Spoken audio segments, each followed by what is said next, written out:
the United States military has begun strikes against Al-Qaeda terrorist training camps in Afghanistan. Human rights are women's rights, and women's rights are human rights. People matter, freedom matters, peace matters, Ukraine matters.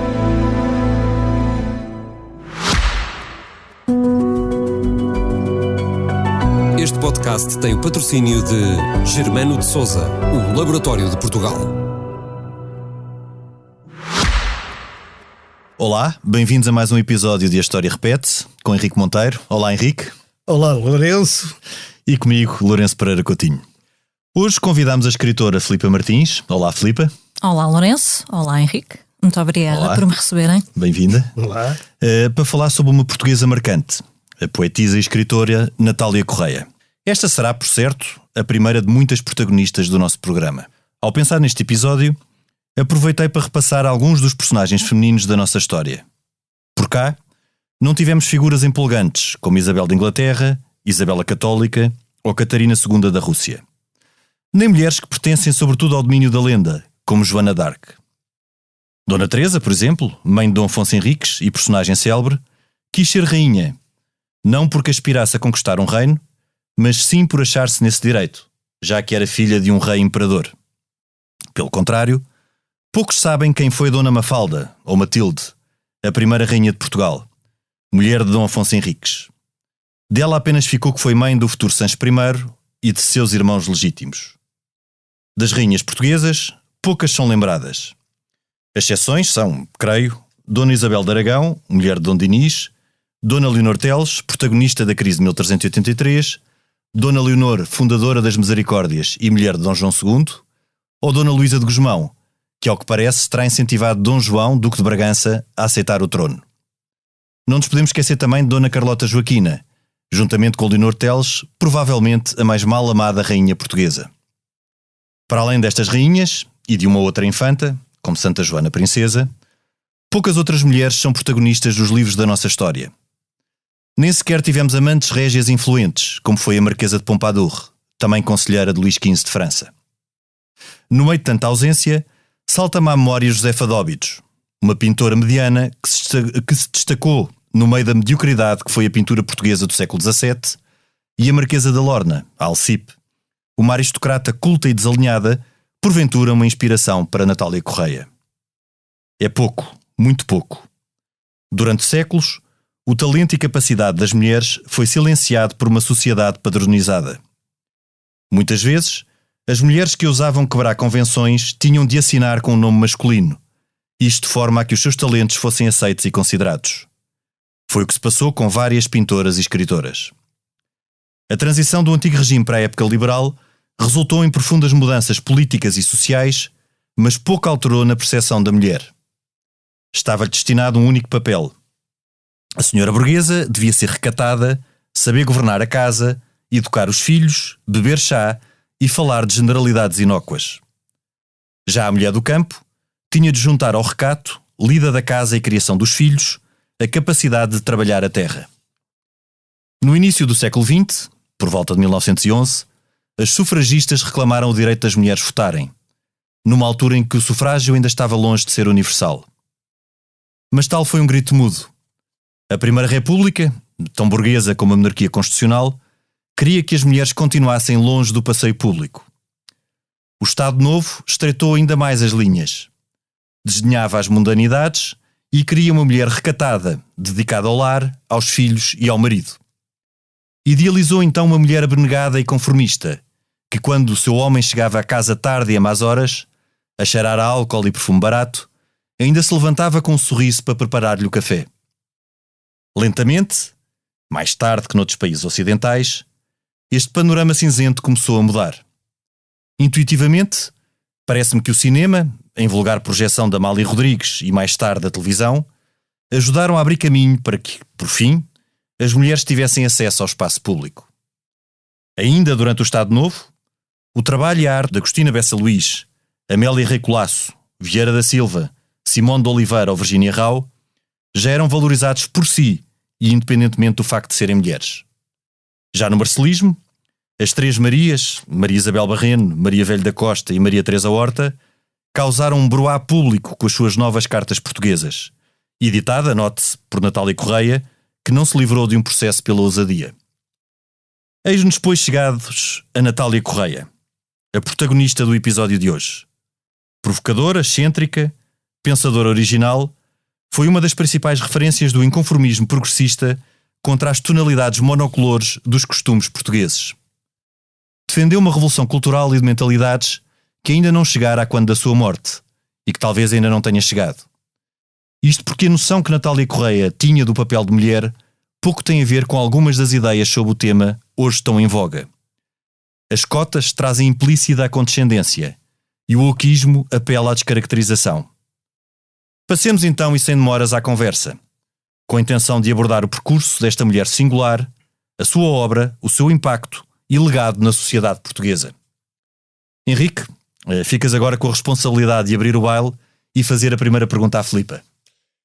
Muito bem, olá Filipa, mas a minha primeira pergunta é muito simples. Eu conheci a Natália Correia, não muito bem, naturalmente, quer dizer, enfim, com a distância da idade que mesmo assim tínhamos, também não é assim tanto, mas enfim, ela morreu nova. Ela era uma mulher, segundo dizem, eu já não sou dessa época, lindíssima, em que toda Lisboa andava a ver se eu conhecia, estava aos seus pés, era ela, mais duas outras senhoras, uma já morreu, era a Armanda Falcão, conhecida por Vera Lagoa, e era uma pessoa que, apesar de vir de um meio pequeno, como são os meios dos Açores, mas que deram muitos intelectuais e muitas pessoas importantes ao país, incluindo presidentes da República e por aí fora, ela, apesar disso, ela era uma pessoa que se integrou em Lisboa, e mais do que integrar Lisboa, quase que dominou a cultura de Lisboa durante uns tempos. Desse ponto de vista, eu queria te perguntar assim: tu conheceste a Natália pessoalmente? Não.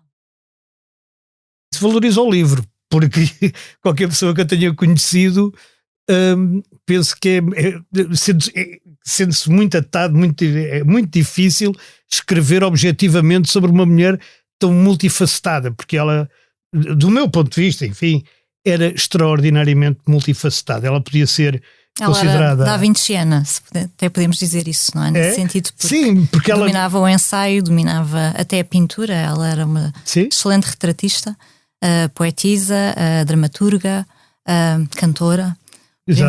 A primeira profissão de Natália Correia foi cancionetista. Na rádio, tinha pouco mais de 20 anos, e apresentava-se sob pseudónimo, Célia Navarro, naturalmente, porque na altura as cancionetistas que cantavam solos aos microfones da rádio eram equiparadas a prostitutas, praticamente. Ela era casada, ela casou muito jovem, e há um decalque efetivamente entre o seu pensamento progressista, principalmente no que toca à mulher, e a sua própria vida. Ela, como disseste, podemos nos tratar por tu, não podemos? A gente já se tratava. Como disseste, Henrique, ela cresceu nos Açores, em São Miguel, um ambiente ultramontano, praticamente, como ela o próprio descreve, e a sua casa era um gineceu. Ela nasceu e cresceu rodeada de mulheres. Mulheres com perfis muito, muito fortes, muito marcantes. O pai dela era um boémio, deu o salto para o Brasil, tinha ela 3 anos. E como ela diz, ficou emoldurado no retrato, e ela cresceu com uma mãe que era professora primária, mas que ela considerava que lhe deu a formação base, que não era uma informação escolástica. Ela é que lhe deu a conhecer os mitos da antiguidade, antes de lhe dar a conhecer a crucificação de Cristo. E isto marcou-a do ponto de vista muito, muito sublinhado para o que viria a ser a Natália. Ela, no fundo, é uma ampliação desta mãe, aliás, que também foi autora publicada, referenciada pela PIDS, é uma coisa que pouca gente sabe. Era romancista, tem 2 romances publicados também sob pseudónimo. E a Natália sempre esteve muito fascinada por tudo aquilo que vinha de fora. Muitos açorianos migravam naquela altura para os Estados Unidos, depois nas festas do Espírito Santo e no Natal vinham à ilha. São de espírito. Exatamente. Não é bem... E ela era fascinada, por exemplo, pelas calafonas, que eram as migrantes açorianas na Califórnia, e imitava-lhe os gestos. A sua famosa boquilha, nomeadamente, que é uma imagem de marca da Natália, Certo. vem da imitação dessas mulheres que vinham com as saias curtas, que fumavam nos cafés, e ela, miúda, com 6, 7 anos, enrolava papelinhos de jornais e ateava-lhes fogo para fingir esse gesto que ela achava, sobretudo, que era um gesto do pensamento. Filipa, o que é que te parece agora quando estamos a falar de inspirações que Natália foi buscar? O que é que durante estes 6 anos que conviveste com a Natália, não a conhecendo pessoalmente, mas conhecendo-a e sendo sua biógrafa, o que é que seria real e o que é personagem? Essa montagem, a boquilha, esse dever que deslumbrar. As duas Natálias eram reais.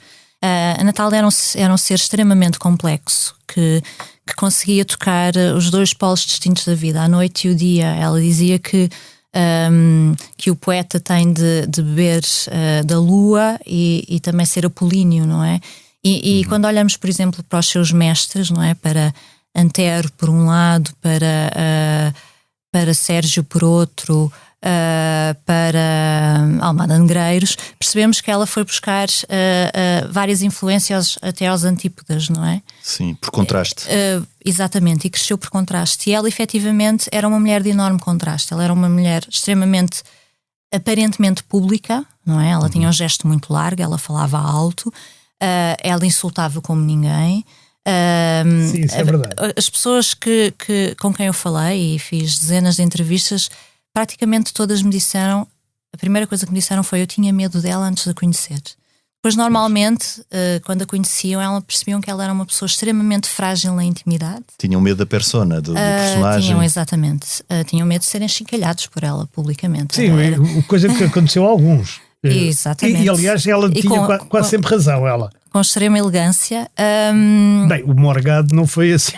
Bem, foi com elegância porque foi através de um poema, não é? Foi um poema? Mas, há alguma coisa mais bela? Luva branca. Exatamente. Eu ia dizer elegância e sentido de humor. Está bem. Ironia. Essa segunda parte, sem dúvida, no caso do deputado João Morgado, ninguém se lembra, ela fez um poema sobre o deputado João Morgado, porque o deputado João Morgado, que era do CDS, opôs-se terrivelmente a qualquer lei da interrupção voluntária da gravidez, e houve uma vez que teve esta frase extraordinária no Parlamento, que é: o sexo apenas serve para a procriação. E a Natália dedicou-lhe um poema à volta desta frase, em que acabava: cumprida a função, fica o Morgado capado. A conclusão dela era que... A conclusão era lógica, digamos, em primeiro lugar. A conclusão dela era que, sendo ele, só tendo ele um filho... Ele só tinha um filho, pois, exatamente. Ele só tinha truca-truca, é a expressão dela, uma vez. Na verdade, Morgado tinha 2 filhos, é preciso fazer esta justiça. Isso é uma grande correção histórica. É uma grande correção. Fazes aqui, porque eu sempre pensei que ele só tinha um filho e foi a Natália que o escreveu. Ele tinha 2 filhos, efetivamente, então, e nos Passos Perdidos disse-lhe isso ao deputado Natália: veja lá que eu tenho 2 filhos. Então se tem 2 filhos foi truca-truca. Truca do baralho. Como o cinzel batuca do António Julião. Mas então a posição de Natália sobre a maternidade, porque Natália não teve filhos. Não, ela não teve filhos e ao longo da sua vida fez vários abortos. E teve sempre uma relação difícil, especial, contraditória com as crianças. Ela tem um livro muito conhecido, que é uma estátua para Herodes. Herodes, o deus bíblico, perseguidor de crianças. Não é Deus, é rei. É o rei, exatamente, o rei bíblico, perseguidor o anti-herói de crianças. E em que ela termina o livro com uma série de provérbios a Herodes, em que faz nomeadamente a apologia do infanticídio, não é? Porque óbvio que tudo isto é uma provocação. À época Bem, mas hoje isso... Exatamente, portanto hoje com a cultura do cancelamento seria um livro extremamente polémico, acho que não passível de ser publicado de todo. Sim. Obviamente que isto era uma grande afronta à moral vigente, porque isto ainda foi publicado antes do 25 de Abril, portanto vamos perceber a modernidade disto. Mas ela estava no fundo a denunciar a infantilização da sociedade. Que existiu e que existe. Aliás, eu não sou adepto, que tenho mais filhos que a Natália e que o Morgado, e eu também tenho 4. Não sou adepto do infanticídio, longe disso, nem que se faça mal a qualquer criança, mas também acho que é verdade, quer dizer, tem que se dizer que na provocação da Natália, porque a Natália era uma pessoa que era provocadora de profissão, por natureza. Ela, por exemplo, ela justamente por ter feito abortos durante a vida, ela foi a única deputada do PSD na altura, salvo erro. Da direita, ou seja, da direita, mas da AD, era a AD que que votou a favor de uma proposta de Zita Seabra, que na altura era do Partido Comunista e que agora é do PSD. Isto a vida também dá muitas voltas. Suas voltas. Quando a pessoa chega a uma idade, isto já começa a dar muita volta, mas foi a única que votou a favor. Nisso foi coerente. Sem abandonar a sala. Sim, houve pessoas que abandonaram a sala para não votar. É verdade. Exatamente. Sim. Que, enfim, não eram contra o aborto, mas não queriam violar... Eram a favor da interrupção, mas não queriam violar a disciplina partidária. Exatamente. E ela violou, aliás, isso falámos há pouco, foi uma das sanções que depois, somada à outra, levou... O percurso político da Natália é extraordinário. Visto de fora, há algumas pessoas que acham que ela foi uma espécie de cata-vento. A verdade é que não estão muito atentas às rabanadas de vento que haviam na altura. Os partidos que eram cata-ventos, não é? E a pessoa mantinha-se na sua coerência. Exatamente. E depois era apanhada entre... Ela foi considerada criptocomunista pela PIDE durante o Estado Novo. Foi a autora mais censurada da ditadura. Apoiou todos os candidatos da oposição, desde Nordon Matos Humberto Delgado, todos, mas ativamente, portanto, indo a comícios, assinando proposituras, fazendo parte de colégios eleitorais. Ela era completamente uma figura da oposição na altura. Claro. E numa altura em que os nomes das mulheres nessas listas contavam pelos dedos. E muitas vezes era sempre a mulher de alguém. Também há algumas exceções, como a Natália, a Maria Lamas, enfim, há algumas exceções. Sim, mas contam-se pelos dedos da mão. Contam-se pelos dedos da mão, de facto. Depois, quando se dá o 25 de Abril, ela é a voz dissidente da esquerda que acusa principalmente o período de Vasco Gonçalves de ser uma segunda ditadura, neste caso de esquerda, porque ela dizia que a repressão não deixa de ser repressão por ser a repressão da esquerda. Exatamente, mas isso é porque ela era provocadora e justamente antes do 25 de Abril ela faz coisas mesmo contra a moral vigente. A mitologia da poesia erótica e satírica, e foi tudo censurado. Daí ser a autora mais censurada, porque ela atacou um dos pilares, que era o pilar da moral caduca. Da moral caduca, exatamente. E é interessante porque a sua intervenção pública não é só, ela não é uma diletante, há de facto objetivos e uma coerência grande. Extraordinária, sim. De uma intervenção que não é meramente de criar uma tertúlia ou um grupo literário sem um objetivo. Ela tem um objetivo de intervenção que tem muito a ver até com uma transformação cultural de mentalidades que não se verificou à sua morte, porque a revolução política ou a revolução de mentalidades e cultural não acompanhou a revolução política. Por exemplo, é um caso que conhecemos bem, quando Sá Carneiro era primeiro-ministro e Senu Abcacis. Mas aí foi quando ela cortou completamente com o Partido Socialista. Curiosamente, ela odiou que o Partido Socialista aproveitasse o facto de Sá Carneiro não ser casado com Senu como arremesso político. Porque o Sá Carneiro, como se sabe, era casado com uma senhora pela igreja, a senhora não lhe dava o divórcio ou dificultou o divórcio, e ele assumiu a relação com Senu Abcacis e fez de Senu Abcacis. Não era a primeira-dama, porque ela não era presidente, era a mulher do primeiro-ministro, digamos. Coisa que hoje seria absolutamente banal e sem história, mas que na altura o Partido Socialista, curiosamente, numa coisa política que talvez tenha sido a única coisa de que Mário Soares diz que se arrependeu. Sim. Exatamente, e que diz publicamente que se arrependeu. Publicamente se arrependeu de ter deixado essa campanha girar, que ele diz sempre que não foi da lavra dele, enfim, não partiu dele, mas deixou a andar, não é? E aí a Natália, que tinha todas as ligações, aliás, até através dos mestres que eram comuns, o Sérgio, não é? Houve mais razões. Ela passou por um executivo socialista. Ela foi assessora política do David Mourão Ferreira. Exatamente. Mas até por ligação pessoal ao David Mourão Ferreira, do que por... Sendo que o David Mourão Ferreira também era socialista, assim, como quem diz. E nessa altura ela foi um alvo muito preciso de uma campanha dentro do próprio PS, e isso efetivamente melindrou-a. Há várias cartas que ela escreve ao amigo Mário, porque eles tratavam-se assim, em que ela resume este período pelo qual ela passou no PS como o período de maior vergonha, porque ela diz que sempre, em todos os períodos históricos, ela foi respeitada. No antigo regime ela foi respeitada, apesar de ser contra a ditadura. No gonçalvismo ela foi respeitada, apesar de ser contra aquilo que ela chamou de ser uma ditadura de esquerda. E durante o período em que ela serviu no PS, ela sentiu-se desrespeitada. E há várias trocas, nomeadamente com Arons de Carvalho na imprensa, de picardias públicas, e isso sim fê-la afastar-se bastante do PS, e o PS atirou-a para os braços de Sá Carneiro, sendo que ela também tinha um fascínio enorme pelo homem, pela figura, sim. Isto era e pela SNU também. E pela SNU, obviamente. A SNU é bom lembrar que a SNU de Cassis foi era editora dela. Da Dom Quixote. Da Dom Quixote, exatamente. Claro. Quando a Dom Quixote era isolada. Era só a Dom Quixote. Mas é natural até que o desencanto tenha sido maior, não é? Porque passar o Estado Novo, passar um PREC e depois chegar à democracia e depois perceber essa situação da revolução que foi política não ser acompanhada por uma revolução de costumes e de mentalidades, não é? Que de facto não existia no princípio, finais dos anos 70, princípios dos anos 80, para ela deve ter sido uma decepção grande. Bem, houve alguma coisa que se alterou mesmo do ponto de vista cultural, também não podemos dizer que não se alterou nada. Quer dizer, não acompanhou. Não acompanhou os sonhos da Natália, mas a Natália andava 20 anos à frente do mas mundo, não só da Natália, mas não só da Natália, Henrique, dá-me a ideia que não foi.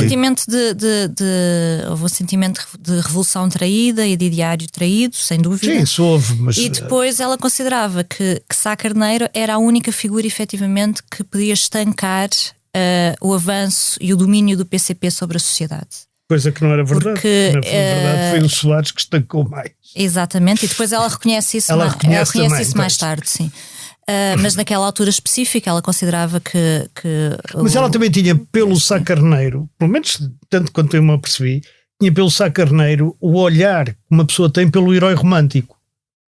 Sim.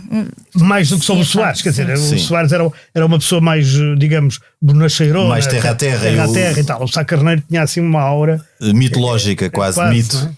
Ela diz que o facto de ele assumir a mulher que amava foi a maior revolução desde o 25 de Abril. Portanto, efetivamente a Natália era uma romântica. Portanto, mas lá está, para ela a revolução era verdadeiramente essa, de mentalidade. Exatamente, estes gestos enchiam-na totalmente e achava que o gesto dele era consentâneo com o momento político. Portanto, ele era efetivamente o timoneiro que ia levar o país à democracia moderna, na sua opinião.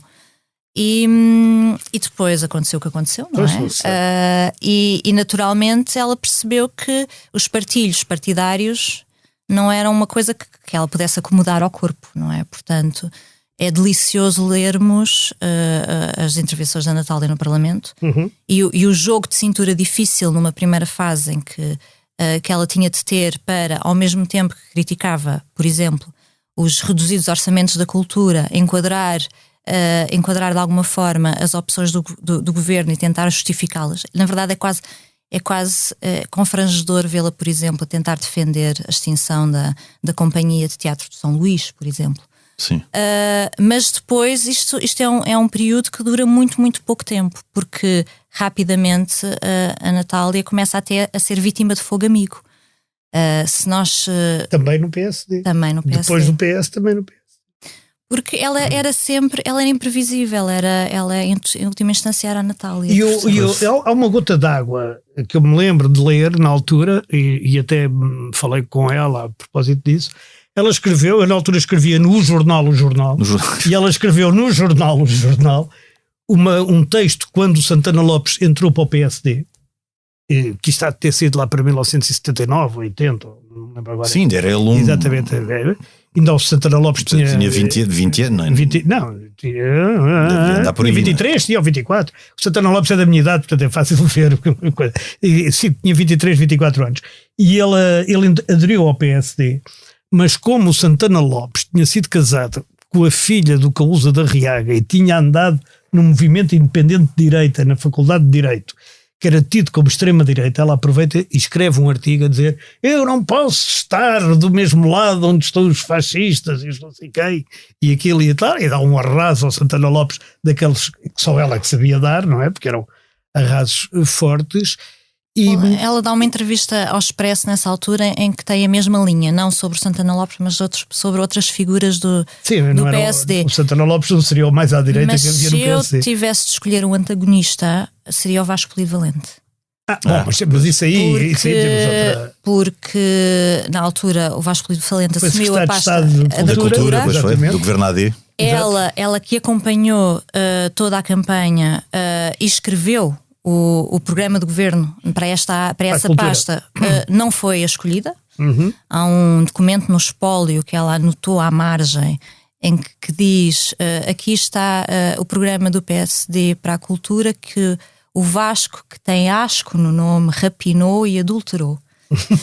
E não tem só a ver com esse facto específico, o facto de ela não ter sido escolhida para a pasta. Na verdade, aquele governo tinha uma única mulher, que era uma secretária de Estado. Mas também foi o Vasco Polivalente. Salvo erro era Teresa Costa Macedo, essa secretária de Estado. Salvo erro. Não tenho a ser Leonor Beleza. Leonor Beleza, não, posterior, não é? Não, Leonor Beleza era no Bloco Central. Esse é o Bloco Central.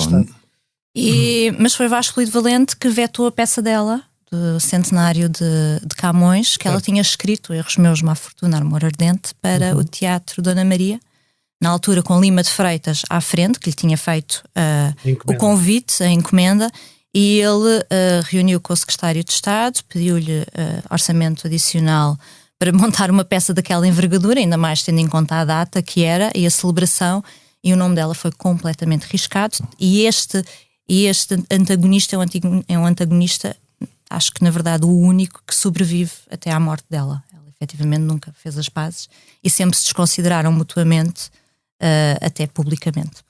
Mas isso é porque ambos uns provocadores, ambos pessoas. Há uma parte do feitio de ambos que é igual, não é? Que é igual. Porque a intervenção pública de Natália, mesmo agora recuando ainda para o tempo do Estado Novo, é pela provocação, muito pela provocação. Por exemplo, a antologia satírica da.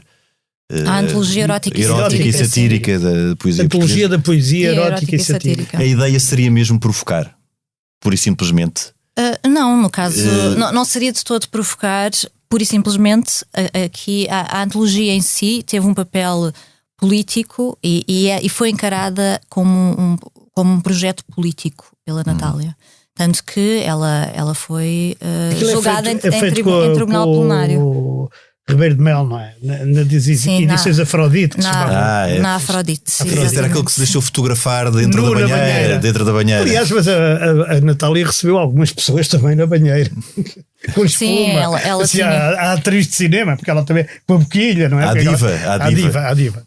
Ela gostava de receber enquanto tomava banho de imersão, é verdade. Exatamente. Eu não sei se essas coisas já se podem dizer, mas pronto, acho que sim, não é? Não, podem-se, claro. Podem ser, estão escritas. Estão escritas agora. Acha que quem não a tenha conhecido para escrever estas coisas. Mas acho muito bem. Mas falávamos no projeto político da antologia.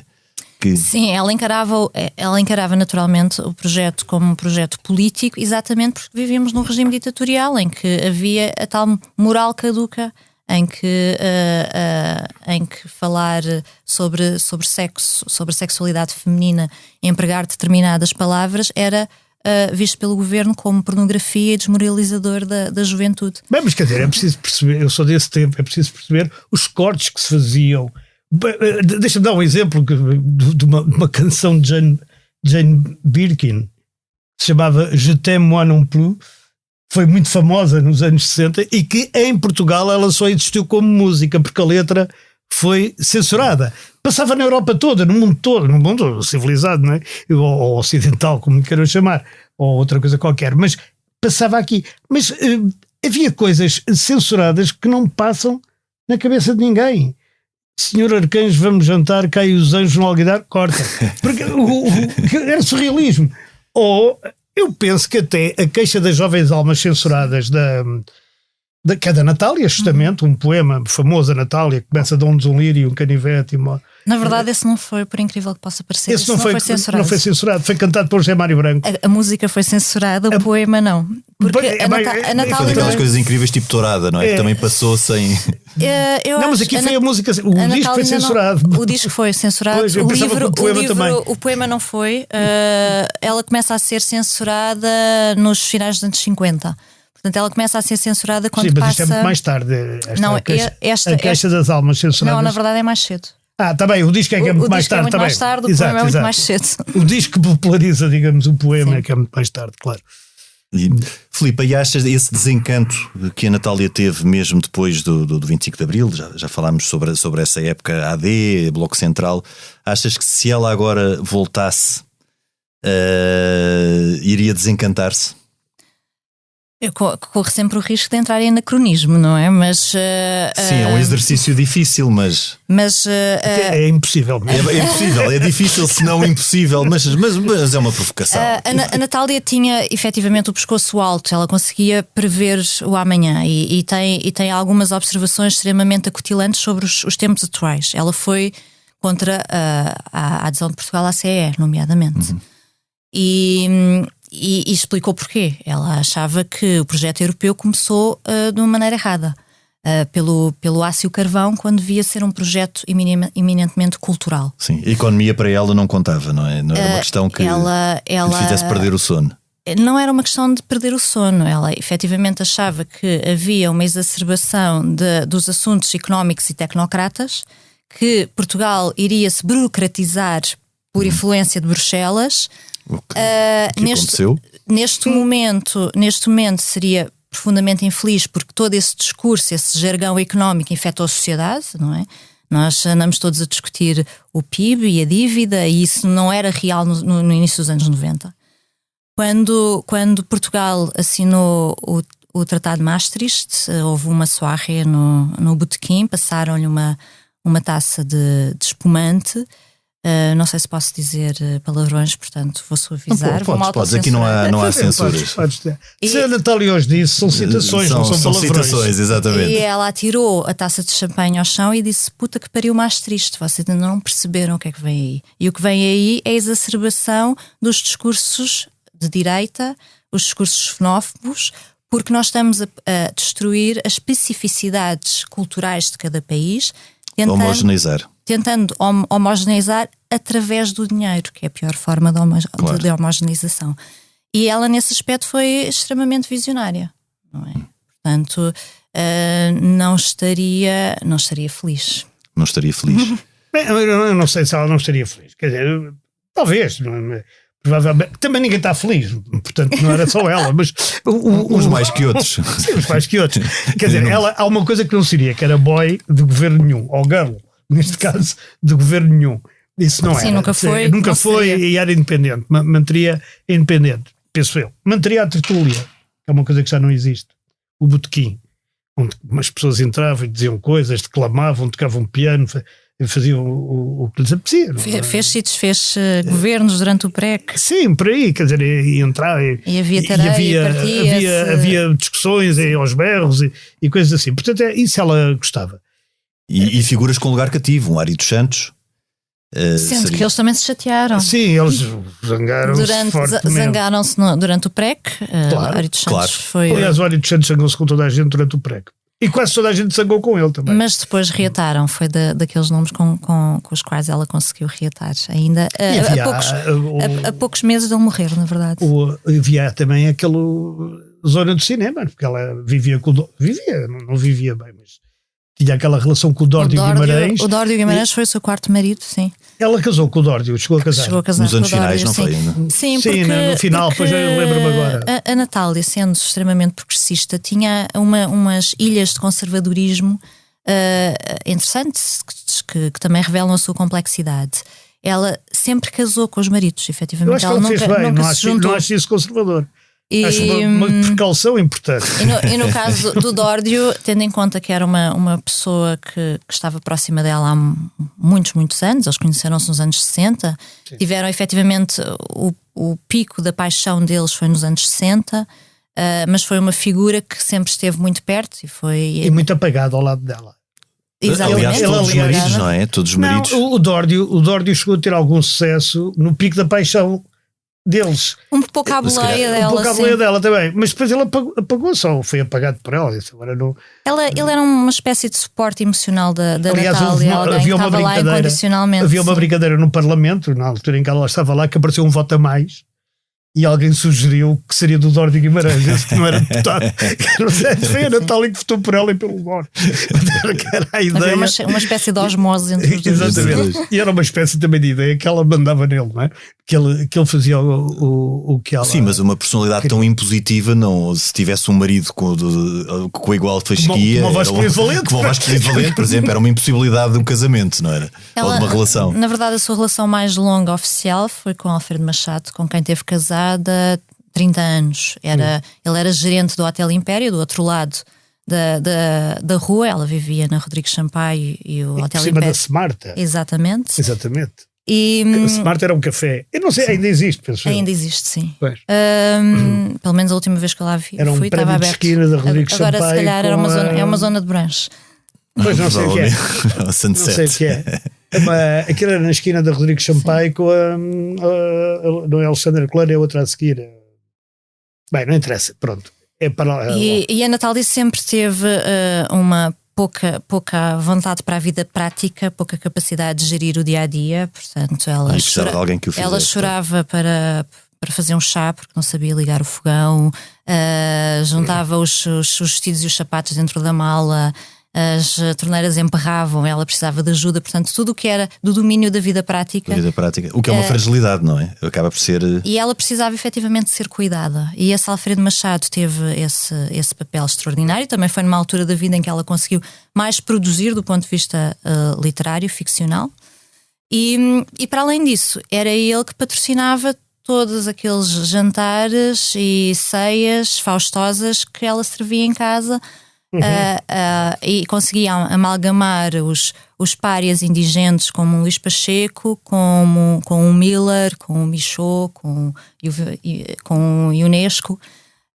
Portanto, foi um salão que era um território franco também de oposição. Foi o último dos salões de Lisboa, não é? Acho eu, se pode considerar assim. Ela, no fim da vida, depois tornou-se amiga, penso eu, tu dirás que eu estou errado, bastante constante de Helena Roseta. Sim, a Helena teve um papel fundamental na vida da Natália, porque que é outra mulher interessante, aliás, quer dizer, do ponto de vista da análise política e da análise social, é muito interessante. A Natália era péssima condutora. Na verdade, a única vez que teve presa em termos práticos. na última vez ela que foi presa por má condução. Na única vez que esteve presa foi nos anos 40 e foi por abalroamento. O que não deixa de ser uma ironia, não é? Mas é premonitório, a parte do abalroamento. Quem vê a forma de conduzir como uma extensão da personalidade percebe que há aqui uma relação. E então ela no final dos anos 80 teve um acidente terrível, estava ao volante, o Dórdio estava no carro, no banco de trás, o Alfredo Machado estava no pendura, porque ela conseguia efetivamente juntar amantes e maridos, ela tinha essa capacidade. E ela choca contra uma árvore, os dois, o Dórdio e o Alfredo, ficam muito mal, têm de ser operados. E Alfredo Machado, que já tinha uma idade bastante avançada, teve de ir para o Porto, ficar ao cuidado de uma filha, aliás. E ele é que era, no fundo, o gerente do botequim. E sem o Alfredo Machado, ela não é capaz de continuar à frente do botequim, portanto, vende as suas cotas e percebe-se na altura que o botequim tem um buraco financeiro muito, muito grande. Ela não conseguia tratar dinheiros, não sabia preencher um cheque. E foi a Helena Recuseta e um conjunto de amigos que comprou as cotas e que conseguiu manter o botequim aberto e manter Natália à frente da sua sala de visitas. Exatamente. Sim. A Helena Roseta teve um papel muito importante ainda depois, quando ela morre, e o Dórdio também, porque é ela que vai para casa na Rodrigues Sampaio e consegue catalogar o espólio e permitir que neste momento o espólio de ambos esteja muito bem conservado nos Açores, por exemplo. Eu tinha uma curiosidade, exatamente por falares em Açores, de voltar um bocadinho às origens. Natália voltou a ver o pai e voltou. Qual é que foi a sua relação com os Açores depois de ter voltado para Lisboa? Manteve essa. Porque eu estava agora a lembrar-me, apesar da sociedade açoriana ser uma sociedade fechada, houve um caso mais ou menos contemporâneo de Natália Correia, que foi a Marquesa de Jácome Correia. Do Vitorino Mésio. Do Vitorino Mésio, que também foi uma senhora extraordinária e excêntrica, e que escreveu um livro também bastante Memórias de uma cadela. Memórias de uma cadela pura. Acho que seria o nome, andaria por aí. Andava por aí, sim. Mas eram muito amigas. São 2 volumes, acho eu. Eram muito amigas. A Natália saiu dos Açores, tinha 11 anos. E só regressou aos Açores depois do pai morrer. Ela voltou a ver o pai. Ela conta este episódio. A mim parece uma descrição um pouco fantasiosa, mas efetivamente é a descrição dela. A mãe vai viver para o Brasil. Tem de rogar ao ministro do interior para que lhe dê um passaporte sem o consentimento do marido, por isso sozinha, de quem estava apartada há mais de 20 anos. Portanto, efetivamente, as mulheres no Estado Novo eram uma luta de amputadas com as regras do regime. E quando, diz a Natália, quando a mãe sai do país para ir com a irmã dela, Carmen, para o Brasil... Filipa, desculpa, mas ela foi para o Brasil para ir ter com o marido? Não, ela foi para o Brasil para ir ter com as irmãs e, no fundo, para dar algum caminho à vida de Carmen. Carmen é a irmã mais nova, era a irmã mais nova de Natália, tinha tido várias profissões, não tinha casado e o Brasil, nessa altura, nos anos 50, era visto como um território de prosperidades, e elas foram para São Paulo, fizeram investimentos imobiliários e venderam e compraram casas e arrendaram, e, no fundo, a mãe dela nunca mais voltou a Lisboa. Tornou-se uma empresária no Brasil, ao contrário de Natália, coisa que Natália não. E na verdade tentou aliciar a filha para essas atividades, tanto que Natália chegou até a comprar um apartamento em São Paulo. Mas no sentido contrário, quando ela, exatamente no mesmo dia ou na mesma altura em que a mãe estaria a ir para o Brasil, o pai estava a regressar do Brasil. Portanto, ela diz que eles devem ter cruzado. Até no aeroporto. Portanto, mas este tipo de coincidências ou de destino ou de fado também é uma coisa. São coisas que vão muito ao encontro da personalidade da Natália. Que era mística também. Sim, fazia sessões de espiritismo. Exatamente. Era mística. Era muito mística. Há relatos de mesas de pé de galo que se encreparam e que partiram uma costela a um dos presentes. Também há relatos de um poema que Fernando Pessoa lhe terá ditado a partir do além. Pois. A Adélia Lopes acho que também tinha. Não estou a brincar. Mas na sequência desse acidente com a mesa de pé de galo, ela deixou de fazer essas sessões, mas até ao final da vida consultava videntes, por exemplo. E achas que para o final da vida, agora como última pergunta, ela terá tido a consciência que cumpriu o seu dever? Ou seja, deslumbrou? Foi uma vida em que deslumbrou? A Natália era extremamente intensa, portanto eu acredito que ela achasse que ainda havia muito para fazer, sendo que eu acho que ela teve uma consciência muito forte da aproximação da morte, porque há pouquíssimos escritores a nível mundial que tenham conseguido fazer a revista da sua obra toda, recuperar poemas inéditos de fases iniciais de juventude, recuperar poemas censurados e conseguir publicar a dias da morte uma antologia de poesia. E ela fez isso. O que é muito interessante para alguém que na vida prática não era muito... Mas aí quis deixar o legado. Teve muito essa preocupação. Ela pensava na posteridade, sim. Filipa, obrigado. Eu é que agradeço. Foi extraordinário. Foi ótimo. E quer dizer, percebeu-se que a Natália foi uma mulher única. Talvez a única mulher que, além da arte e da política e disso tudo. Quer dizer, foi uma pessoa totalmente única. Não temos mais ninguém na nossa história, pelo menos na história recente, que se possa algo que se compara. Eu sugeria um livro que foi lançado há poucos dias, que é o livro da Filipa Martins. Que é o livro que a Filipa Martins escreveu, a biografia de Natália Correia, O Dever de Deslumbrar, da Contraponto. E que é um belo título. E que é um belo título. Filipa, mais uma vez obrigado. Eu é que agradeço. Henrique, até para a semana. Este programa teve o apoio dos Laboratórios Germano de Sousa, os Laboratórios de Portugal. A gravação e sonoplastia esteve a cargo da Salomé Rita. Nós voltamos na próxima semana, noutro tempo e noutro espaço.